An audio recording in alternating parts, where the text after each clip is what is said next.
In between his arrival in Beijing on Monday and his informal dinner with Chinese President Hu Jintao a few hours later, President Obama met briefly in his hotel with his half-brother, Mark Obama de Sanjo. We just had a big hug, and my wife and he had a big hug, and it was very, very powerful, very, very intense, because he's my big brother. Mark Obama, who spent the past 7 years living in southern China, has recently written a semi-autobiographical book, and in that book he says he was often physically abused by his father, Barack Obama Sr. Did the president ask you about the experiences with your father, the same father that you both share? What I can say is that we talked about family. And your mum was Jewish? Yes. And you're Jewish? She is Jewish. I am Jewish, yeah.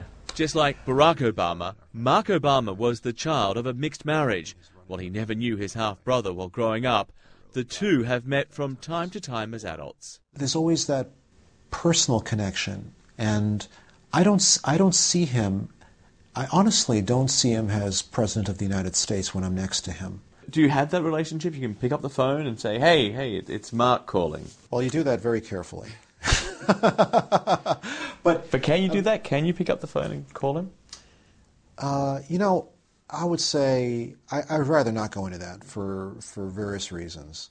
But the thing is that we know how to get in contact with each other if we have to. It was an emotional reunion for Mark Obama, a rare meeting with his half-brother, who's also the US president, in the midst of crucial talks with Chinese leaders. Well, I don't know him well. I met him for the first time a couple of years ago. He stopped by with his wife for about 5 minutes during the trip. I haven't read the book, but it's no secret that my father was a troubled person. President Obama has now finished his trip to China, which was meant to build deeper ties, but also spending some time, albeit briefly, on family relationships as well.